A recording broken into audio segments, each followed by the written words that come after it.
5 seconds. Honorable members, I welcome you all and summon you to another year of hard work in the service of the nation. We begin the year on a confident note, having responded with determination to the unforeseen and stupendous challenges of the last 4 years. In the face of continuing rise in prices, the foremost concern of government in 1974 was to impart a measure of stability to the economy. Government adopted a comprehensive strategy to control inflation, and this was put into operation from July 1974. Besides increased mobilization of resources and economies in non-plan expenditure, money supply was restricted through an appropriate monetary policy. A vigorous drive was launched against economic offences like smuggling, hoarding, and tax evasion, and against spurious units indulging in malpractices in scarce materials. Consumer expenditure was restrained by limiting dividend incomes and impounding increase in wages and salaries and a part of additional dearness allowance. Public distribution was strengthened and arrangements were made for adequate import of food grains and essential raw materials and commodities. The annual plan for 1974-75 was reviewed and outlays on the core sectors were raised to boost production. Vigorous action was also taken to improve utilization of capacity in power plants, rail, transport, coal production, steel plants, and other public sector industries. This concerted action began to yield results towards the end of September 1974. Despite an unsatisfactory kharif crop caused by poor rainfall in many states, prices began to fall and there has been a weakening of the inflationary forces. The availability of essential goods has generally improved. The general outlook for the Rabi crop is good. Production in public enterprises has shown a significant rise in the first 9 months of this financial year. 14% more electricity is being produced by thermal plants and improvement of 34% in the production of power by DVC plants merits special mention. Since shortage of power still persists in a number of states, high priority is being given to the completion of power projects.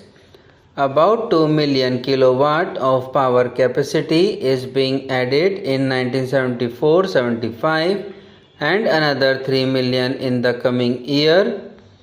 10 million tons more coal will be produced this year.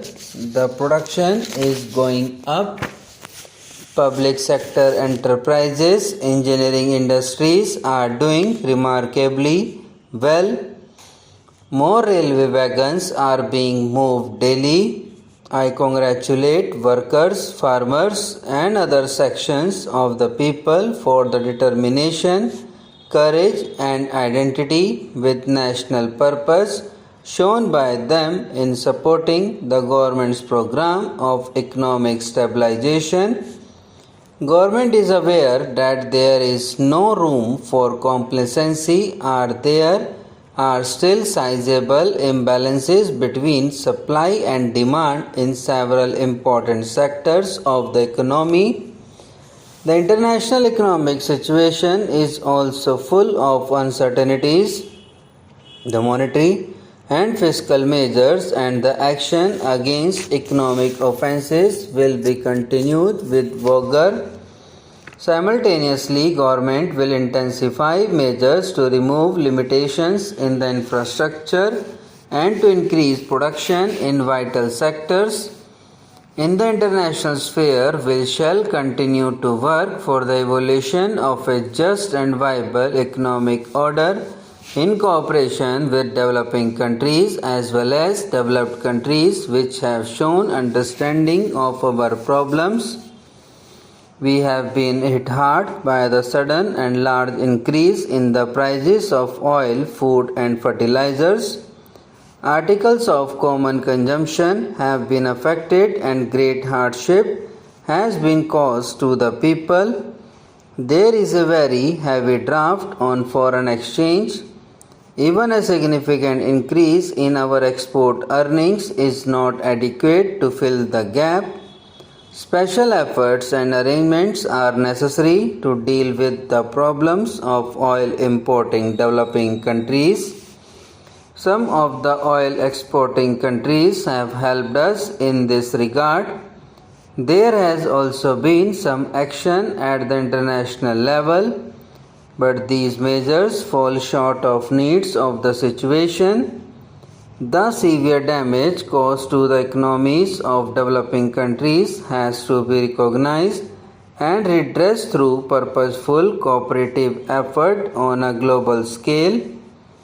We shall continue to take appropriate initiatives in this direction, both through bilateral negotiations and in international forums. In addition to the emphasis on increased production and use of coal, we are going ahead with oil exploration on an urgent basis. The recent discoveries in the offshore Bombay High structure are promising. Government has decided that this oil field should be developed to the production stage with the greatest expedition. It is being planned that the first stage of production should begin in 1976 and that in another 4 years the production from this area should go up to 10 million tons. The future outlook for production of oil from offshore and onshore area is reassuring. There is understandably some anxiety about the fifth five-year plan. Our plan has a framework and a coherent system of objectives as well as a detailed program indicating targets and the availability of resources. Simultaneously, government will intensify measures to remove limitations in the infrastructure and to increase production in vital sectors. In the international sphere, we shall continue to work for the evolution of a just and viable economic order in cooperation with developing countries.